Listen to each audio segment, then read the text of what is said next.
Kenapa kok mereka bisa membajak agama dengan pemeluk mayoritas? Supaya kejahatannya dimaklumi dan dibela, supaya kejahatannya terlihat terhormat di negara ini.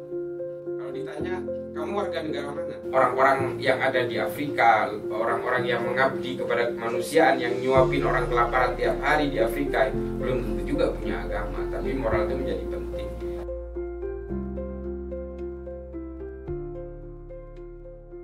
Kembali di bincang kita, dan hari ini kita mengundang salah satu narasumber yang teman-teman kebanyakan pasti kenal.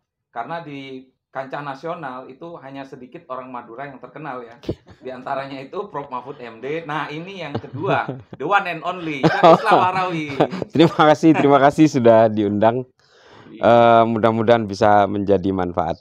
Iya, terima kasih banyak atas kehadirannya juga. Terima kasih. Cak Islah yang saya baca di IG-nya nggak mau dipanggil Gus, nggak mau dipanggil yang lain. Jadi kami panggil Cak ya. Cak. Baik. Kesibukannya hari-hari ini apa, Cak? Ya biasa sih ngajar, dan kebetulan belakangan ini saya bikin film. Jadi film. Ya saya patah dua itu film yang saya bikin. Jadi ya nyoba-nyoba jadi produser gitu. Oh, luar biasa. Nanti saya ngelamar jadi terorisnya. Tapi nggak cocok ya? Nggak cocok. Nggak cocok casingnya. Baik, kalau pekerjaan-pekerjaan Cak Islah ini kan terkait dengan penanggulangan terorisme, ekstremisme, radikalisme begitu ya, Cak ya. Nah, kalau kita kaitkan itu dengan kewarganegaraan, bagaimana itu, Cak? Ya sebenarnya begini, banyak sekali metode-metode atau propaganda yang dilakukan oleh kelompok teror itu. Sebenarnya terutama yang di Indonesia ya, yang mengatasnamakan Islam gitu ya. Itu rata-rata mereka kalau bicara tentang kecintaan terhadap negara atau pengakuan sebagai warga negara, ya mereka mengaku sebagai warga negara Indonesia.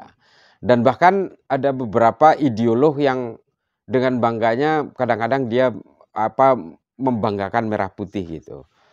Tapi sebenarnya mereka mengharamkan Pancasila. Mereka teriak-teriak NKRI, ya mereka memang cinta NKRI dalam konteks entiti negara. State entity mereka mengakui itu. Tapi mereka sebenarnya mengharamkan Pancasila. Mereka mengharamkan Undang-Undang Dasar 45. Ada satu disclaimer, meskipun mereka mengaku sebagai warga negara Indonesia, tapi sebenarnya dia tidak anti terhadap tatanan demokrasi, itu jelas. Dan mereka juga anti terhadap Pancasila, karena Pancasila dianggap buatan manusia. Ini dalam konteks kelompok-kelompok radikal ekstrim teror yang mengatasnamakan Islam. Di Indonesia, apakah ada teroris yang mengatasnamakan agama lain? Ya nggak ada. Karena metode terorisme itu dia akan menunggangi agama dengan pemeluk terbesar di satu negara. Kalau kita bicara di India, kelompok-kelompok radikal ekstrimnya itu beragama Hindu. Korbannya ya orang Kristen dan orang Islam. Hindu supremacy, Hindutva, Shiv Sena itu adalah kelompok-kelompok radikal di India. Kenapa begitu?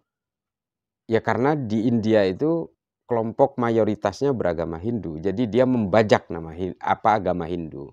Di Myanmar membajak agama Buddha. Namanya Asin Wiratu dan kawan-kawan itu yang mempersekusi orang-orang Rohingya. Di Irlandia ya juga membajak agama-agama Katolik. Di Spanyol juga kelompok-kelompok radikalnya membajak agama-agama mayoritas, Katolik juga, seperti kelompok Basque segala macam. Demikian juga di Amerika Latin. Di Amerika juga membajak agama Kristen, misalnya seperti The Army of Christ, Ku Klux Klan, atau kelompok evangelis garis keras, Timothy McVeigh, dan segala macam itu kan membajak agama dengan pemeluk agama mayoritas di suatu negara. Kenapa kok mereka bisa membajak agama dengan pemeluk mayoritas? Supaya kejahatannya dimaklumi dan dibela. Supaya kejahatannya terlihat terhormat di negara itu. Nah, ini juga terjadi di Indonesia. Kalau ditanya, kamu warga negara mana? Ya warga negara Indonesia. Kecuali FTF. FTF itu Foreign Terrorist Fighters. Yang bergabung ke ISIS itu, mereka membakar paspor. Itu karena mereka menganggap bahwa destinasi mereka ini adalah negara yang dijanjikan Tuhan gitu. Dan itu praktek biasa itu di dalam dunia-dunia radikal ekstrim teror seperti itu. Dalam dunia gerakan-gerakan ideologis politik yang menunggangi, entah itu menunggangi gerakan ekonomi atau gerakan agama, itu sama aja semua. Anarkisme juga, Mikhail Bakunin juga sama polanya. Komunisme juga sama polanya. Yang mengatasnamakan Islam juga sama polanya. Nggak ada bedanya. Jadi kalau kita lihat spektrumnya dari kiri komunis sampai kanan ekstrimnya agama misalnya, itu artinya kan ini terjadi ya. Bahwa kalau kita lihat misalnya kasus-kasus terakhir bagaimana politik identitas agama di Singapura misalnya begitu ditentang keras oleh pemerintahnya, dan mungkin karena mereka punya kecenderungan kewarganegaraan liberal di mana agama itu hanya di ranah privat, tidak terlalu difasilitasi oleh negara. Nah, kalau di Indonesia sendiri menurut Chaisla, kita kan kalau banyak yang bilang kewarganegaraan Pancasila. Pancasila itu jalan tengah, bukan liberal, bukan juga komunisme gitu ya. Di tengah, dia di tengah. Nah, kira-kira bagaimana relasi agama dan kewarganegaraan itu yang sebaiknya gitu, sehingga anak-anak muda kita itu tidak gampang untuk terprovokasi atau tidak gampang larut pada pendekatan-pendekatan atau propaganda dari kaum-kaum radikal ini. Ya, saya melihatnya dari perspektif Islam ya, karena saya belajar tentang sejarah Islam dan filsafat Islam. Jadi memang kalau kita berkaca kepada Rasulullah sendiri, kepada Nabi Muhammad sendiri memang tidak menyampingkan persoalan-persoalan politik. Tapi Nabi Muhammad tetap menjadikan politik itu sebagai satu bejana tanpa harus membuat pelanggaran-pelanggaran di antara pemeluk agama masing-masing. Perbedaan-perbedaan, koeksistensi itu betul-betul dihargai. Contoh gini, di Madinah itu apakah ketika Rasulullah itu menguasai Madinah, menjadi pemimpin di Madinah, apakah ada pemeluk agama lain? Ya ada. Yahudi ada? Ada. Apakah ada Kristen? Ya ada. Pasti ada itu. Karena memang orang-orang Kristen dan orang-orang Yahudi itu hengkang dari Madinah justru setelah Rasulullah wafat itu, after the prophet era gitu. Nah ini kenapa kok bisa begitu? Ya karena memang ada satu kebutuhan politik dan ada satu kebutuhan ruang-ruang privat untuk bisa memenuhi kebutuhan-kebutuhan spiritual itu. Jadi kalau kemudian politik itu menunggangi agama atau agama menunggangi politik, maka yang terjadi ya seperti kita tahu secara historik kan memang melahirkan tumpahan darah yang berlapis-lapis di mana-mana. Enggak hanya di Arab, juga di Eropa kan. Eropa juga pernah terlibat sesama orang Kristen perang 30 tahun, membunuh 8 juta orang Eropa, sesama Kristen, yang akhirnya melahirkan redenominasi dan sebagainya, ada Katolik, Protestan, dan seterusnya itu. Demikian juga di Islam. Di Islam itu juga melahirkan perang-perang yang akhirnya menjadi sekte-sekte. Menjadi kelompok Khawarij, menjadi kelompok Syiah, menjadi kelompok Sunni, dan seterusnya. Itu kan juga lahir dari produk-produk peperangan yang politik yang mengatasnamakan agama. Nah, maka kemudian gerakan-gerakan untuk memisahkan politik ini terjadi di Eropa. Nah, kalau kemudian Nabi juga pernah melakukan itu dan orang menganggap sekarang itu politik itu menjadi bagian dari agama, negara itu harus menjadi negara agama supaya agama itu menjadi undang-undang tetap di dalam negara itu, menurut saya salah besar.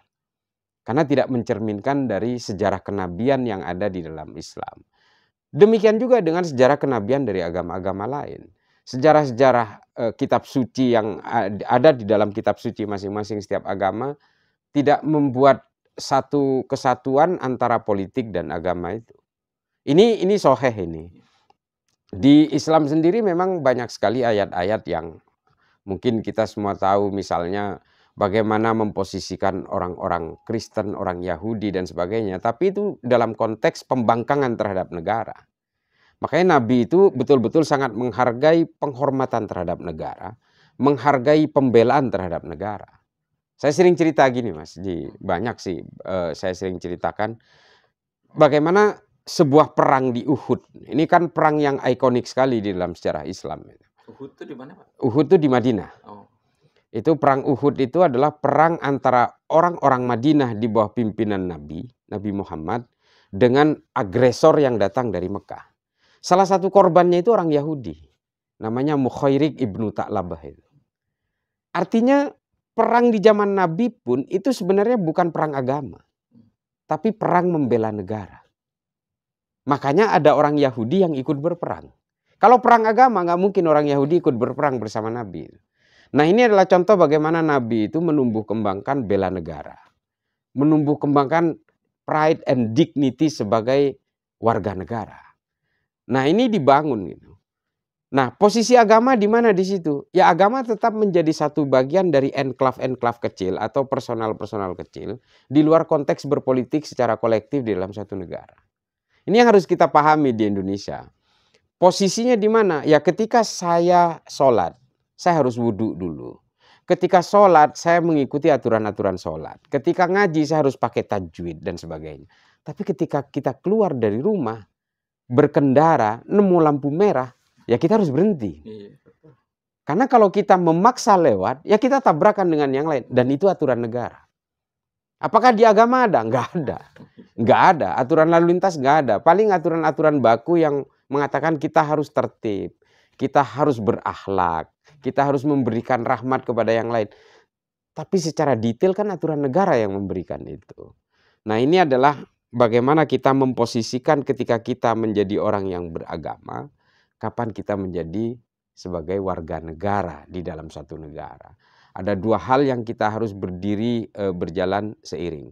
Kalau dalam konteks itu, Imam Ghazali ya, salah seorang tokoh di dalam pemikiran Islam, bahwa fungsi agama di dalam kehidupan politik itu adalah sebagai makosid.